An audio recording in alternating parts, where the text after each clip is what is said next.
So we're not gonna pretend that we just met and like, hey, Johno, hi. We've been talking for a while now, right? You should have just pressed record like 40 minutes ago.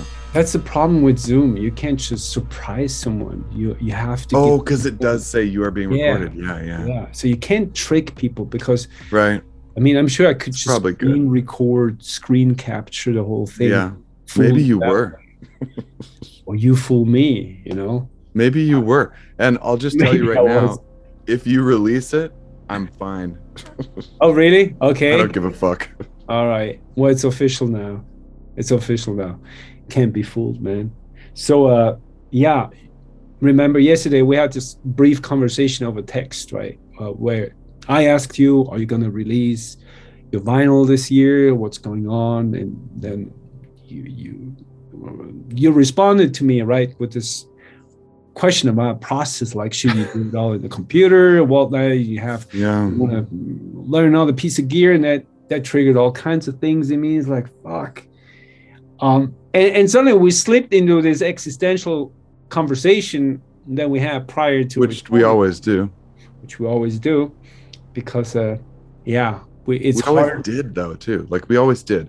Like we would talk about something light and then we just really wanted to kind of push it away and Yeah, so people listening or watching this, be warned, when the two of us meet, we try to keep it light, but we really can't. Like we try to talk about the weather. But funny thing is that like when I see you in person, I just want to like hold your hand and just like walk away. Yeah. Like you want to put me in your pocket, right? I want to put you in my pocket. No, I mean like I just want to like make everybody else go away and just like sit there and just hold your hand and just talk. Like you and I always have a fun time. My God. Yeah. True. I remember I met you in the backyard at Skylar's modular barbecue, right? You were playing there with your friend as June Waters. Yeah. Yeah, man, that was a great set. And the person behind it, even greater. Well, we were like brand new and kind of meeting. I mean, we didn't know many people there. Like I knew Sky and I knew Patrick and I knew Pablo. Yeah. Oh, and Jim. You were new to it. You were new to the whole modular scene in general, or modular even. Totally. And look now, you're kind of like you're like a hallmark of the modular movement. Oh Jesus! All right. Yeah, because let's. As Hunter S. Thompson said famously, if something is worth doing, it's worth doing it right, and that's what you do, right? Either way, people, and we are not here to exchange smart quotes. But I can I still touch upon that last bit that we were talking about? Let's talk about that text. Yeah, that started all this. Yeah, so what prompted you to say that? Because I reached out to you to ask, like, okay, is there going to be vinyl? Because where's your vinyl? Vinyl release, right? Yeah. I was excited because we have a couple of interesting ideas around that, right? And how we want to set up the vinyl releases on Errorgrid. And you said yesterday I said I can read your text if you want. Why don't you read it? Yeah, I said that I'm stuck and I'm thinking about, okay, I can paraphrase it. It's that I want to do something that's all modular just because I want to. I love using the modular synth, but we all would, I think, agree that it's not the easiest way to make music, Yeah. And in software, which I still really love, I can really sprint. So just as a background, even though you were new to modular about 3 years ago, right? Yeah, it'll be 4 in the fall. You were already a veteran in soft synths. You were already working with Cubase for a while. Yeah. But also just a lifelong musician and bands and piano and guitar and everything else. Yeah. But I had been in software since 99. Yeah. Okay. Well, that's senior enough, right? Sure. I did 20 years in Cubase and VSTs and samplers and just love it. Yeah. So when I think about this new album and we had talked about doing vinyl, and I like really want to do vinyl by the end of the year. And now it's already June or July. Yeah. So With you the asked lead me like, times- huh? with the lead times for vinyl right now, well, yeah. I know. Like if I was going to put out vinyl this year, I should have had it out or files finished in like February, Mm. you know? So anyway, that's kind of on me. And I think about like where I am with modular right now. And I just got the Pulsar, which I love. And I'm trying to work that into my workflow and kind of understand how that's going to fit. Talking with T-Less and others. And I've done a lot of cross modulation and patching with it and the modular, and I love it. But I feel like I want to give that thing like a year and really learn how to do it before I'm going to put out something with it. Yeah. So then I think like maybe this project should just, who cares about modular right now? I love working in software. Maybe I'll just like make the whole thing with soft synths. Yeah. Yeah. And then I think, no, it's got to have some modular. And then I switch again to like, no, it's just going to be modular. It's, yeah. It's crazy to give it names, right? Okay, the modular and soft synths, because obviously soft synths give you a certain level of control over the composition and the musical process that modular is kind of not intended right give you. And I love both of those expressions, you know. It's a source of frustration for me. And you've known me now for a while, and you know what, we come back to this conversation every now and then. That lack of control, the randomness that is often sought in modular, and you know, and then that people love or hate, for me is really, it's getting problematic. It's getting problematic because I'm right now, and I've told you this prior to recording, kind of like the emotional state of myself I'm in when it comes to my music right now is very raw, and it necessitates me to have really control over the process. And I feel like if I go at a modular with kind of like an emotional intention, I get nowhere. It might sound cool, and there are bits and pieces I can like slice out and rearrange, but I feel like it's disconnected from how I feel. It almost creates like a new feeling. I can relate. Yeah. Right. And I just told Tim the other day that I borrowed a friend's computer. He got this new Mac, you know, it's called Studio, the Mac Studio. It's like like a box that's really kind of powerful and aimed at. It's the little round toaster guy, right? Mac Pro or whatever. No. It's something in between. It's a new thing, but it's aimed at the creative community, right? So it's like powerful, but it has all the connections, but it's still small footprint. Anyway, I borrowed that one from a friend, and it's loaded with really decent soft synths and tools, right? And my aim was for a day or two, I think 2 days, this would be my only tool. Like, I just wanted to know, like, how does that feel? Because, you know, contrary to you, I have always given soft synths a bad rap. To me, I could never connect with them because back in the days when I had like the first version of Reactor and the first version of like I love Reactor, native instrument stuff. Yeah.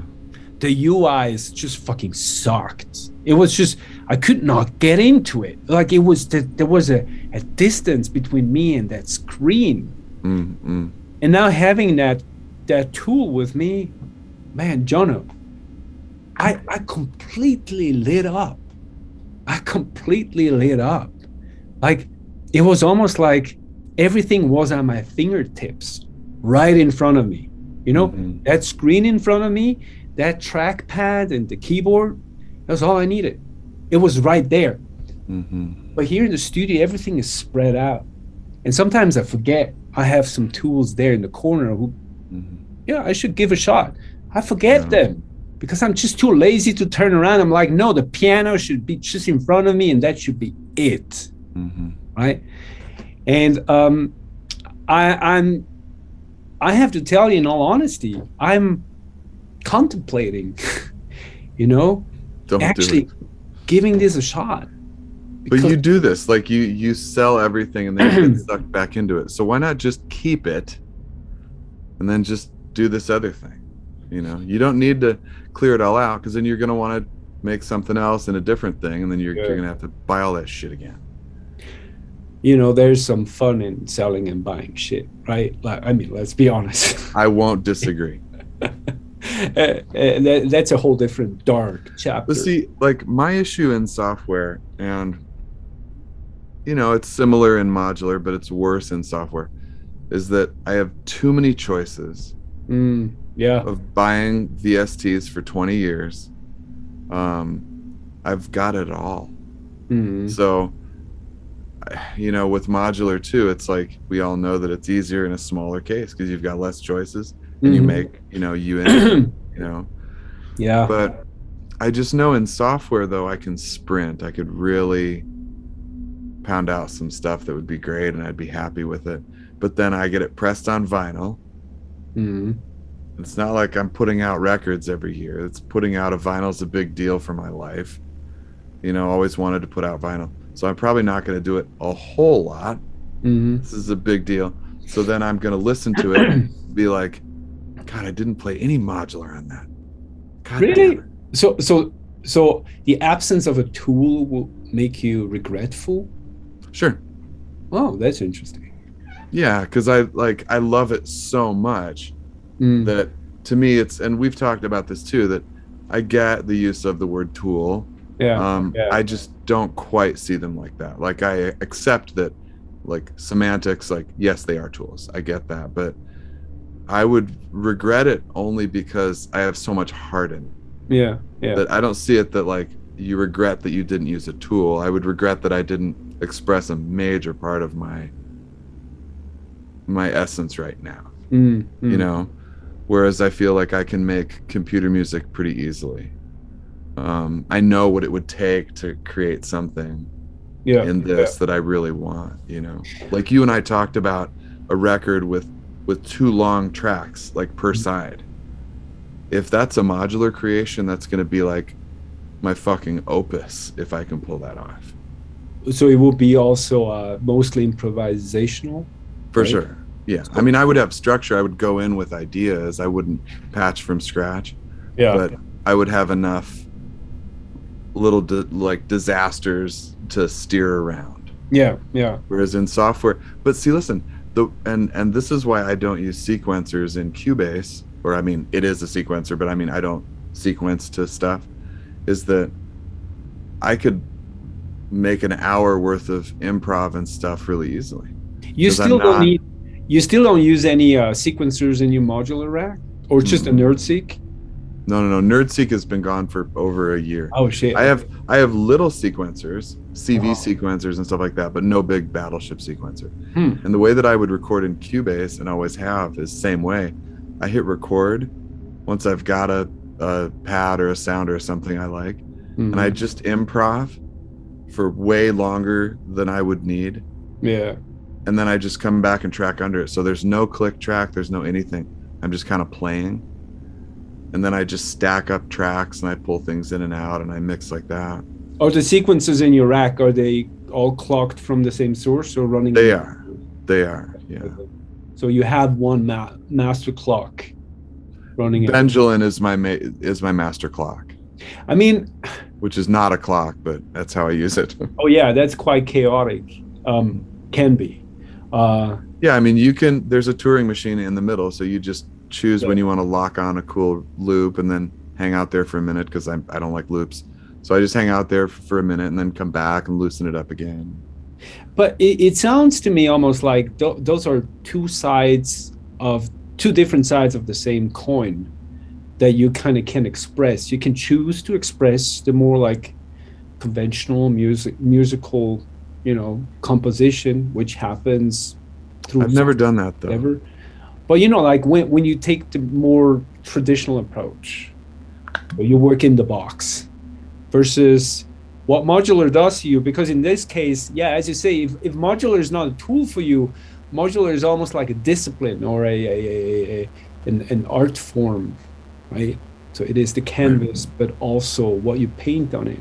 And see, I have to admit, I never got to break through that barrier. For me, it's a sound design tool. And I have to be honest, I fooled myself at some point into believing it could be an instrument for me. Modular? Yeah, I fooled myself to believe that. I wanted it to be an instrument, but I was raised. I've seen you do it though. I've seen you play live so many times where it was just modular. It was amazing. But I have to say there that everything was basically musical compositions that I had chopped up and rearranged in the modular for life. You know, it was never just purely working with oscillators at the core. I'm a sampling guy. I love sampling, but Me too. the source material was always created in the computer, right? Arranged in the computer, rearranged live for an audience. And you know what? It's not that I say that I was cheating. No, I don't think I was cheating. I was creating on the. You're making music. Yeah, I was making music and it felt right. But at the same time, I love playing the piano. I love playing the drums.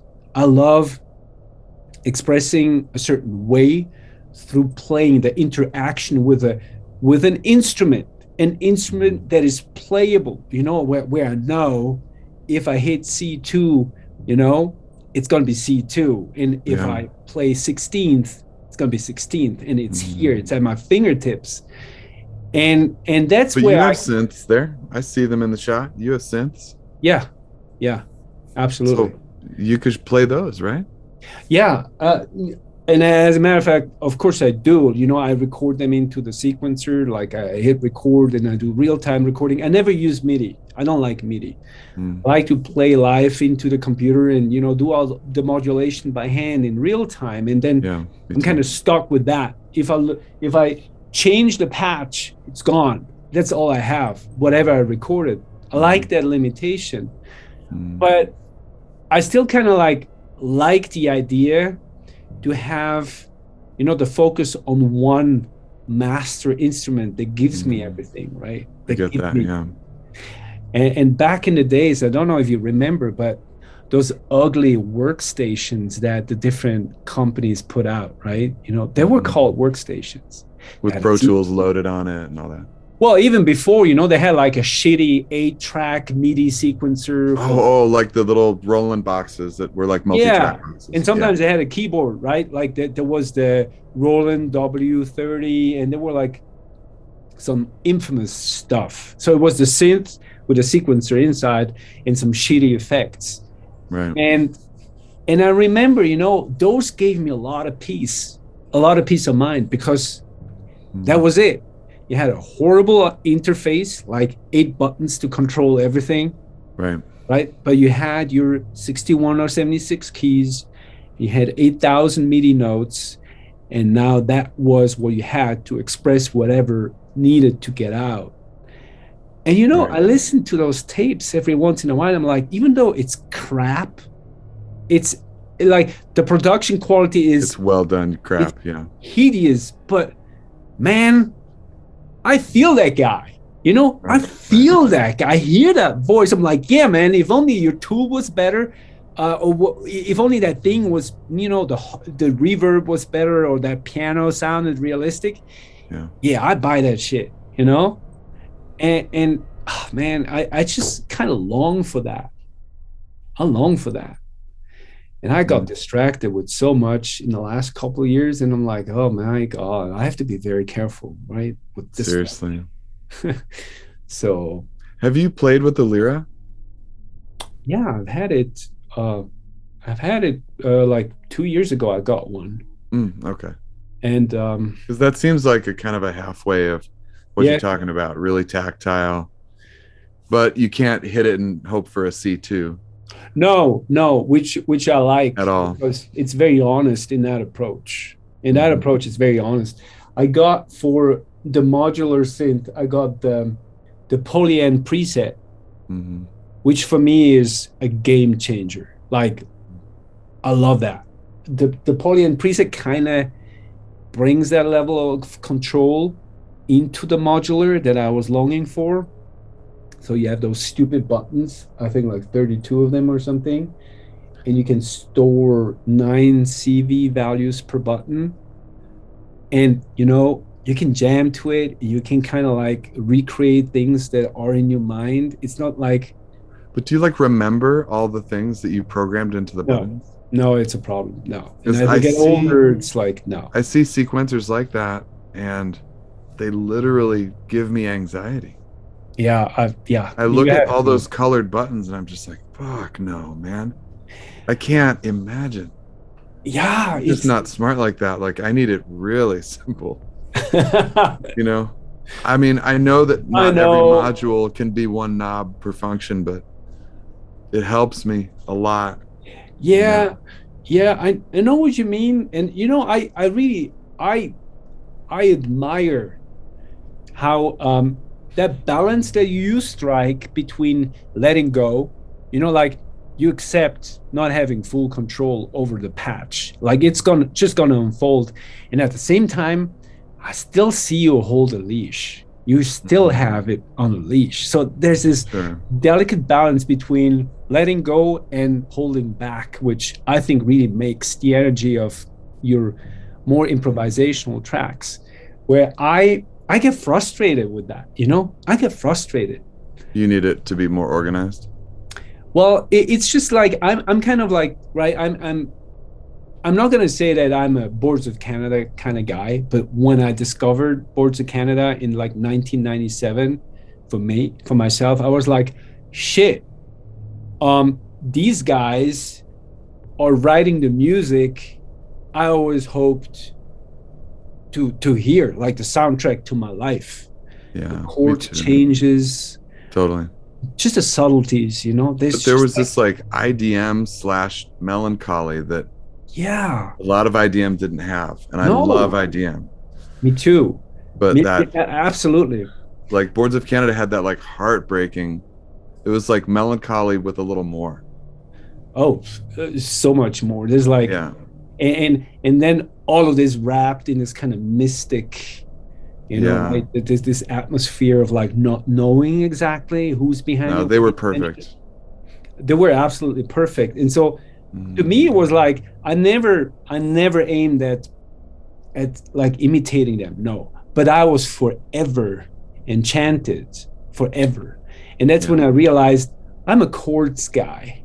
It's like in a track, there are tracks like Radiohead has a couple tracks where everything is cool, everything is fine, but suddenly, Jono, there's one chord change that just rips you apart. It's just Totally. like, what? Yeah. It just shifted from Yeah. major to minor in the least, predictable way, Yeah. off timing. And you're like, oh, it's just like, it changes everything. And you're like, Yeah. that for me is, Mhm. that's soul. That's like heart. That's like, fuck. That's what it's about. That's Yeah. what it's about. Yeah. And I love that. I love that when I hear it in the most unlikely places, Hmm. but I hear it never as intentional and focused as in Boards of Canada. If you're talking about real heart,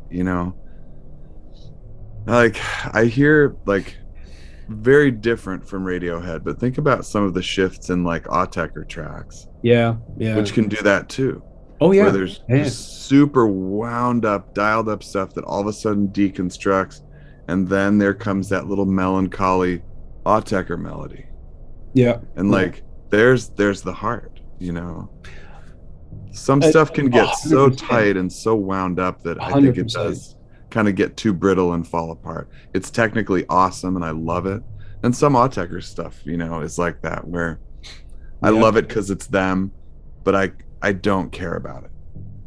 But then there's other tracks that just like make me want to cry because they're yeah, just so yeah, deep and beautiful yeah, and yeah. are still really wound tight. I mean, more than most people could listen to.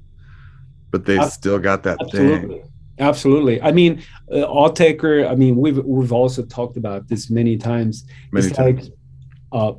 let's be honest, what the fuck? I mean, Autechre is just what? It's just there's an audacity. There's an audacity to it, and that Well audacity said. paired with this level of honesty. They have been honest Yeah. in expressing whatever is in them. That level of honesty has to strike a chord in you if you're open to it, and it always has. I mean, certain releases more than others. Confield is, that kind of divides the people. Right. Or like a 7 even, that's where it started to fall off, I think. Yeah. Where it's like a little too tight. Like you thought you liked John Coltrane, but then you heard his like extremely avant-garde stuff and you're like, God, maybe I don't like Coltrane. That was Confield, right? Yeah, it's true. But then again, we'll never know what the real intention or like the emotional setting is in which all of this happened, which I actually tend to like. I tend to like not to know, right? I tend to like not to know what's going on with that artist. Oh, definitely. Because, like I've been a long time Depeche Mode fan. And when they started to really, when Dave Gann got dragged through the news, about like his cocaine addiction, heroin addiction, and all that. Oh yeah. It just kind of created a context for the music that made it a little too much like, it was too like fist on the eye. To me, it was like, yeah, that fits. Yeah. Oh, now that's their broken record. And then there's going to be the rebirth record, if he makes it. And, well, you know what I mean? Absolutely. And it's just kind of like took the magic out of it. I was like, no, music for the masses. Like, what kind of kids comes up with that? Like Martin Gore, like what? Who writes such a piece of like it's genius? Black Celebration. I mean, yeah, Black Celebration. Like what? Music for the masses was actually kind of music for the masses. Yeah. I mean, I like that album, but that was aptly titled as their big breakthrough album, Music for the Masses. Almost every track played on K-Rock. Like that was definitely music for the masses. Well, if you have the power as a musician that's honest to her or his craft to even bring irony into it, I mean, now you really reach a certain level of mastery that, I mean, hats off. Plus, it's a really good record. I mean, Music for the Masses is just really good. And it does sound really Black Celebration-y too, though. Yeah, it kind of set the tone. Mm-hmm. But you see, still, like you look at Martin Gore in the studio and Andrew Fletcher, like rest in peace, fuck. And the tools they used, they were always the emulator guys, right? They had these big emulator machines, so it was sampled sounds, those like and hardware sequencers, impossible tools, but they crafted this music that lived and at the same time celebrated machinery. Oh my god, I can't even tell you. But his vocals again, like we're looking for the heart. I mean, think about your favorite Depeche Mode songs. I bet they're not the dancey boppy songs. I bet they're the ones with all the deep, serious lyrics and like the pain. Like his singing is so beautiful. Pain, definitely pain. Yeah, there's some on Violator, lesser known tracks on there or lesser played that I just find like, oh wow. And that was just before he slipped into the deep end, right? So it's almost like you could feel it. You could feel like, there's, I mean, to call your release Violator, yeah, it's probably like you feel. Hey, I was gonna text you or call you just a few days ago because I heard a Funkkarma track that it was perfect. It's like what I would call like perfect IDM. And I was going to text you like, dude, you've heard this, right? Like we talked about Funkstörung. Yeah. Okay. So the label that Michael Fakesh ran was that Music Austrum label. Yes. And they had Funkstörung on there. Funkstörung. Yeah, Right. Funkstörung. Yeah. Right. And so The then German a guys, spin-off of that one was called Funkkarma. Mm. Like, did you Oh, like that? yeah. I mean, it rings a bell, but I Dude, can't. I'm gonna send you a link because this track, I should find it now because people are gonna wonder what I'm talking about. Yeah, I can find it quickly. It's like just perfect IDM. perfect for what? In my definition of the kind of IDM that makes me the happiest. Oh, okay. Yeah. Well, Yeah, here it is right here. So the EP is called Part 2 Dub 10 by mhm, Funkkarma, FUNC Karma with a K. And the track is called Spatial Convolution. mhm, It's just under 5 minutes. uh-huh. I'm gonna send you a link. All right. Also in the description underneath, like we should link it there so Yeah. that people can just click it and hear it. I mean, we should Man, link to everything we just talked about, right? this song is All of it. just perfect. We should link to all of it, even We're just gonna to link like to all of it. Discogs. We're gonna link to Depeche Mode's discography, like every single release, except the ones we don't care about, Right. which we know which one that would be. Um, yeah. Which one is but, that? I mean, for me, it was Exciter. I didn't care about Exciter. I don't think I ever even played that. I don't even know that Yeah. album. I recognize its title, but I don't know any song on it. Then there was the one before. I don't recall. I mean, towards the end, I just kind of like. I tend to be stuck in the past with all my favorite bands. I Me tend too. to just play, the ones that I really connect with.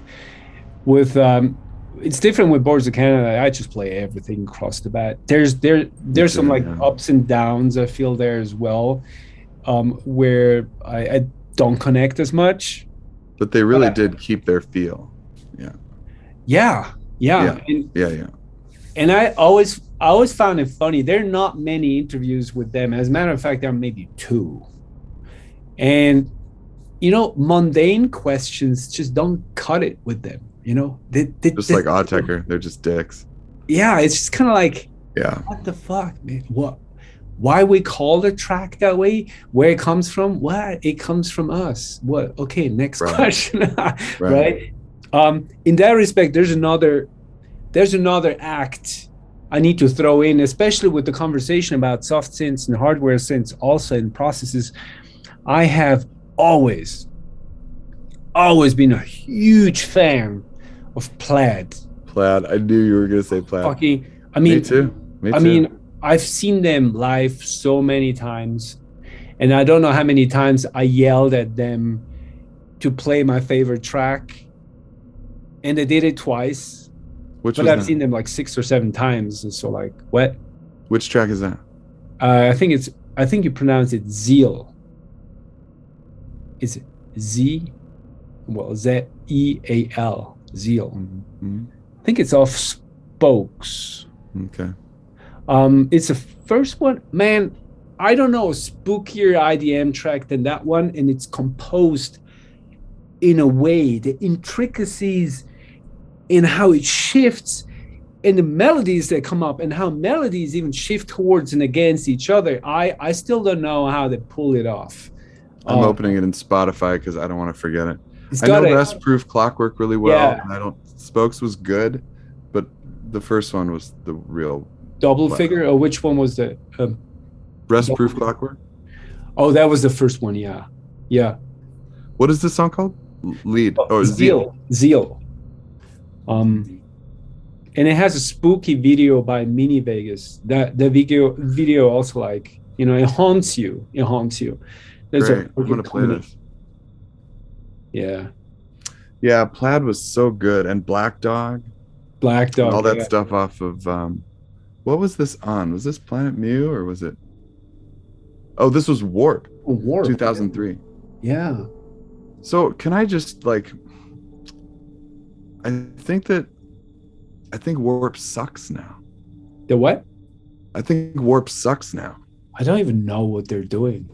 I have no idea. I follow their Instagram and they post stuff, and I saw same thing happen with like 4AD. They started putting out stuff that was just breaking my heart. But what is it like? It got a little poppy, or what is it like? More like, you know how Schematic, they got a little jokey.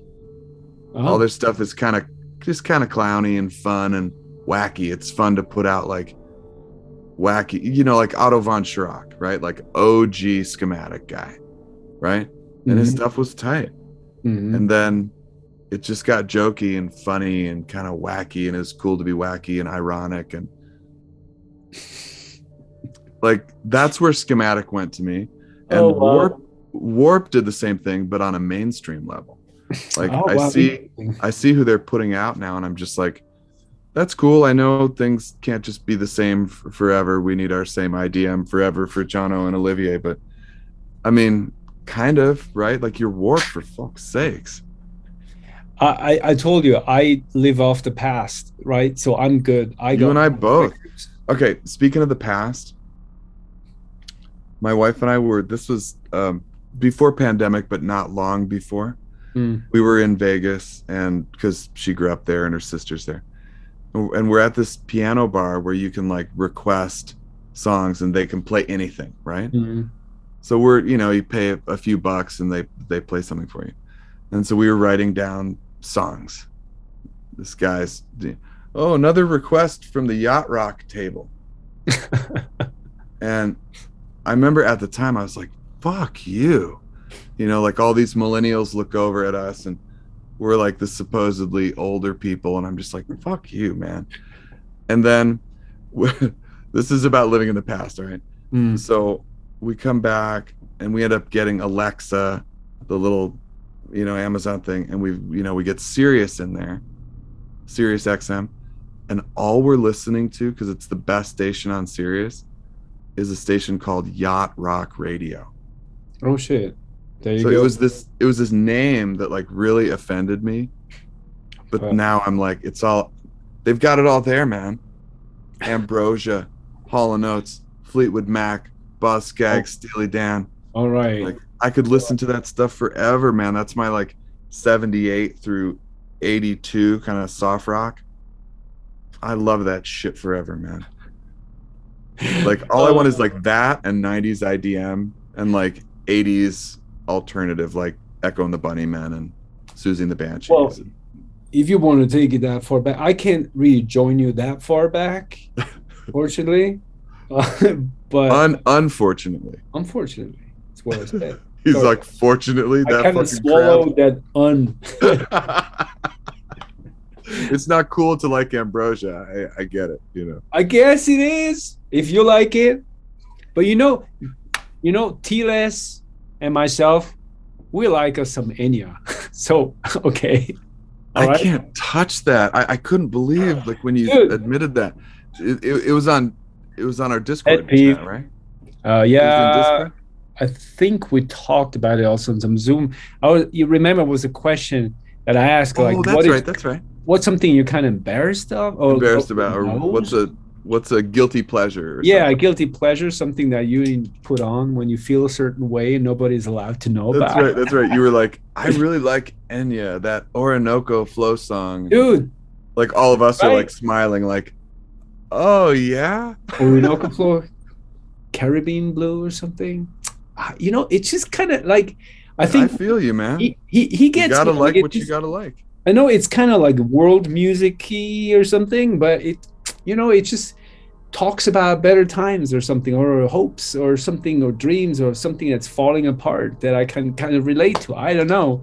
She hits the right notes, and sure enough, I'm sure if I got, the partition, the chords in there, and to compare that with some Boards of Canada, put it on top of each other, they know something. Let me think of like the most guilty pleasure I've got, although I'm not guilty of it. Well, there you go. Or rather, I don't feel guilty about it. But I think about like probably something that people would laugh about is like, I really like Culture Club. Like my soul. I fucking love that band. And sadly, they were known for Karma Chameleon. Yeah. But like they made like 4 great records and all the deeper tracks are just so good. And I've seen them live a bunch and I really love Culture Club. But it's not a guilty pleasure because I don't feel guilty about it. No, no. It kind of goes for me like hand in hand with Jimmy Sommerville, which I like.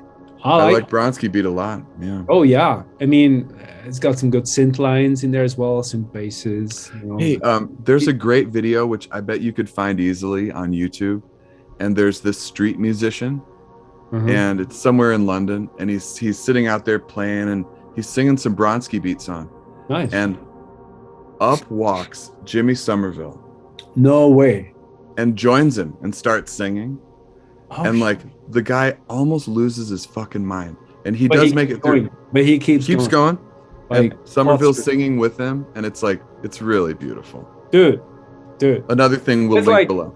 Yeah. it's like you playing the modular somewhere in Fullerton, and suddenly like Richard Devine walks up to you and Yeah, right. no, man. Because I want to play with Richard Devine. Hey man, we're knobbing together, bro. You're like, let's share a clock. I'm good. Well, But anyway, what I wanted to say before, closing, because I think we bored enough people. We're gonna close it? Oh. Not exactly. Who cares about people as long as we're not bored, right? If they want to stop watching, they can stop watching. Yeah, tell them. You're allowed to tune out. This is not just, KBC. We love you and we understand if this is boring. So thanks for watching, and you're awesome. We're just gonna keep talking. All right. Now, we were talking about Plaid, right? And these guys have been going on software for a while. They've done a lot of their releases on They're software. all software? Some of them are all software, as I said, and then they enter that Electron phase, where they're kind of like, I don't know if they got sponsored or something, but then they kind of represented Electron and they did a lot with Electron. But in between, there was a long soft synth phase where they started to like get rid of more and more stuff in their studio apparently, and like focusing really on software synth, which to me is mind-blowing because there's so much organic dirt and it lives, and there's so much like shifts and beauty and in them. And I'm not sure if I recall this correctly, but either one of them or both of them are not really musicians, like not really trained pianists or something. But have you really listened to some of the intricacies and the melodies and the bass line? I mean, it's masterful. Yeah. It's really masterful. I mean, that kind of IDM I have not heard a second time, not at that level. Plaid definitely has a sound. I always liked Plaid. Yeah, and they do that thing too, where they suddenly downshift the scale, and it just breaks your heart. They have this one track, I think it's called New Family. You recall that one? Highly disturbing track, highly disturbing. And that's exactly what strikes in me a chord. It's just like when you can create this aura, this haunting aura, where a track, even though when it's over, when it's done, when you stop playing, it still kind of haunts you. And then some guy, that they used to tour with a guy who made all their videos. I don't recall his name, but he did all the visual shows and the videos. He created a video for that one. They're so simple. It's like basically a slideshow with the questions, and those questions are known. I don't recall what those questions are, but they used in psychology to profile people, profile either depression or something like that. Use those questions in a track that's called New Family. Created all kinds of weird associations in my head, together with those weird downshifts and scales. I mean, I will forever chase that kind of combo where I know one guy in the audience gets it, one guy feels it, even if 99 don't. That makes it worth it. I found it here. It's on the album called Double Figure from 2001. Yes, Double Figure. I don't think I've ever seen this record. Oh, Double Figure is a good one to have. I I'm gonna haven't. play Zeal like as soon as we're done because I'm dying to hear that song now. Yeah, it's it's spooky. And Just that's on Spokes, which I feel like I played a lot, but that song doesn't. It's not bringing me any. I mean, I'll probably recall it as soon as it starts, but I don't yeah, recall it. probably. It's got marvelous sound design in it, and and it's funny how I have now again embraced the difference between composition and sound design. At that time, probably like 2017 to 2019, 20, I was very much focused on the modular, and sound design and composition kind of blended. It was kind of like the same thing. Like the Mm, sequenced sound became the composition, and that was the track. You know what I mean? So it kind of mhm, blended. And now, really, I'm so happy for me, in my case, to separate that again, to like dwell in the modular for hours, record it, take chunks out that become sounds, and then mhm. use those as sampling material or arrange them in ways that become a composition. You know what I In mean? software, Yeah, right? in Right. software. Um, but I'm growing a little frustrated with Ableton, not because it's a bad tool, but probably just because I've been using it for so long. I'm kind of like maybe over it. I know Mm, it has a lot of possibilities, but I'm kind of like really wish there was something that would challenge me to look at composition in a new way. hmm. And I recall my first sequencer was on an Atari 1040. It was called Creator by C Lab, which got was bought by Steinberg and kind of Oh my goodness. became Cubase later on. But Hmm. that was like I think it was the stem cell of Cubase, and it had this neat approach that you had 16 tracks, and these 16 tracks made up small little patterns that you could chain, and it was very limited, and the window was tiny. But I think I made some of the most to me meaningful stuff on that crappy ass machine Hmm. because it didn't allow you to do much. You could double speed, half speed. You couldn't even like really copy paste stuff, or it's just like in very Hmm. limited fashion. Hmm. But that was like the early 90s, right? Hmm. So I don't know. Like Ableton is a godsend. I still believe very much, in the algorithms that do the whole warping. Warping is great. It's kind of like what it's best for.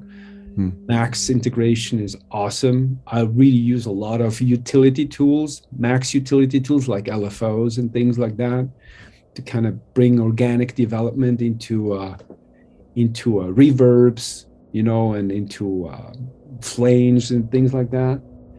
I like that, but I still kind of like want to kind of detach myself from Ableton because I feel like Ableton is dictating very much Mm, my approach to music making right now. mm.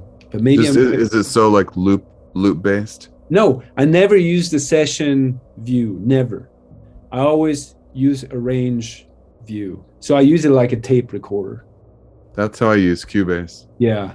I'm Cubase is not I comfortable don't with feel it. limited or locked in by Cubase's workflow at all because I'm not sure there really is one.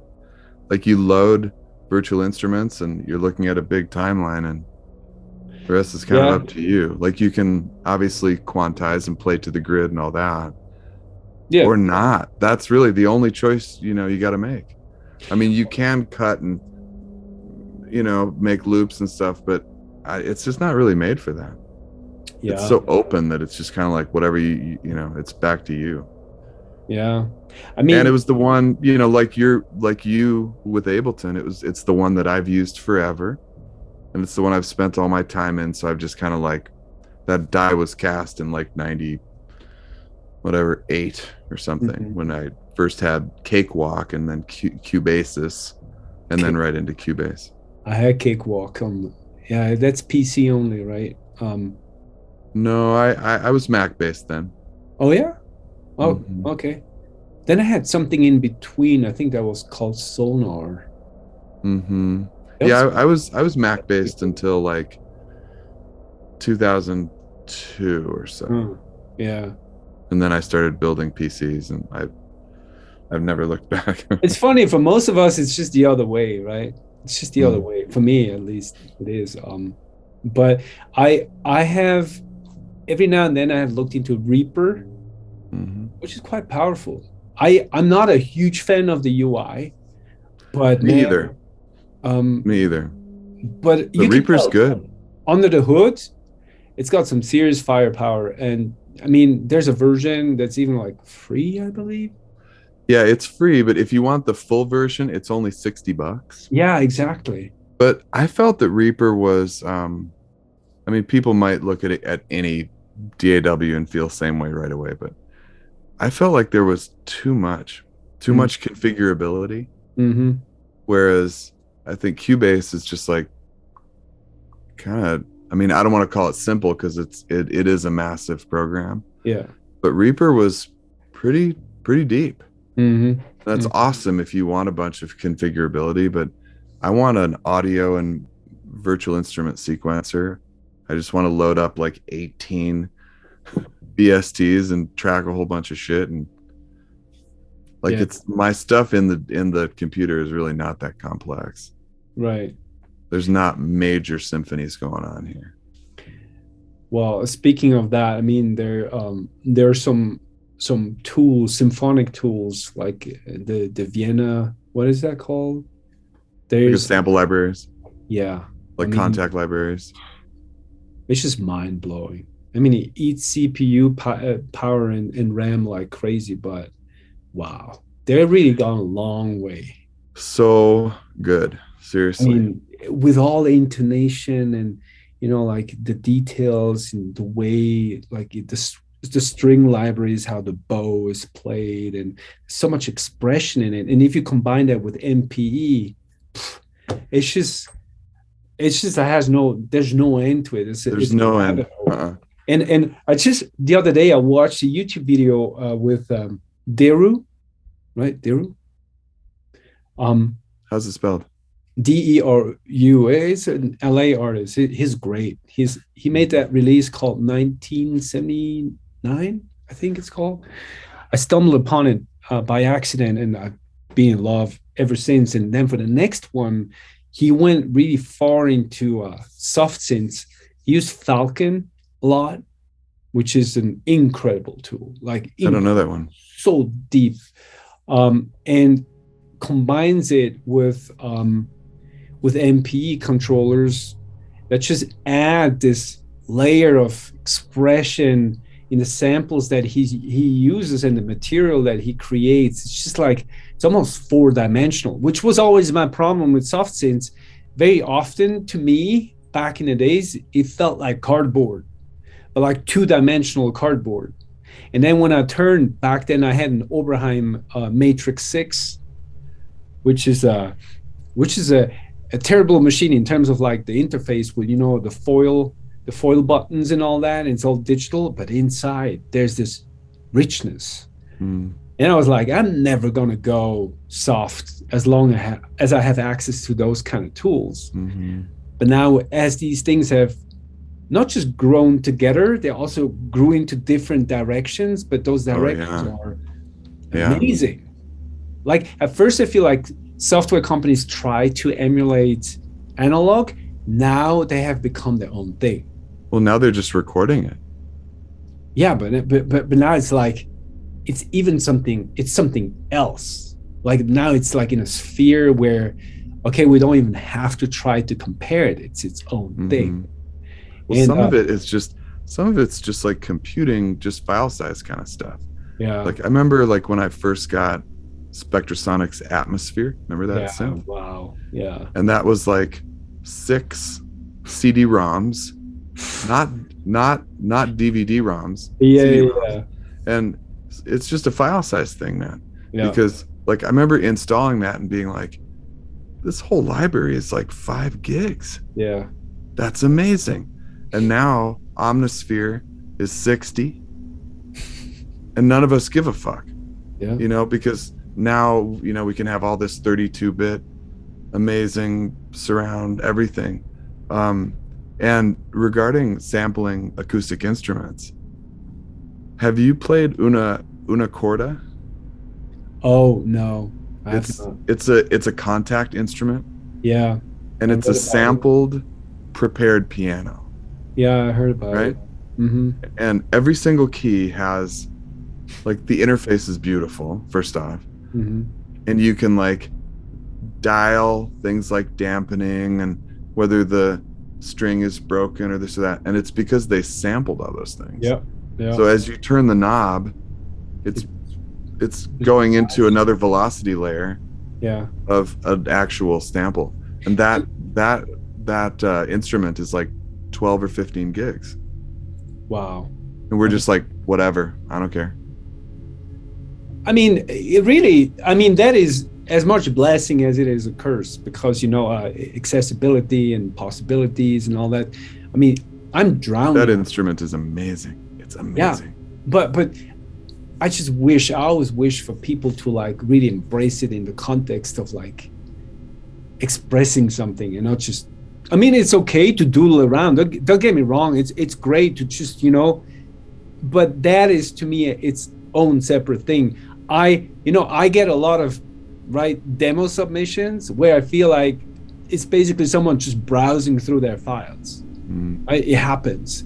Or someone just, you know, trying every fader on their new, you know, Moog matriarch and then just recording it and then just kind of like putting a beat underneath. Nothing wrong with that. It's just not the same thing as someone who's going about making music with an intention of expressing something. Yeah, sure. And we need like in the future, I don't know what I can contribute or anyone can do.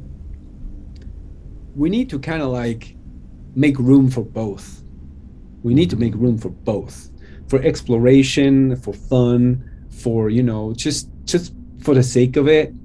But then there's also people who really, really need this, who really need to do this. And for them, it's like, oh yeah, give me a piano or give me this, but I need to get that shit out or I'm gonna go nuts. You and I know this all too well. Yeah. I just came back now from 5 weeks. Like, I have to do this. Of traveling and I couldn't get into the studio and do anything. I just had my laptop with a couple simple tools in it. I was going mad.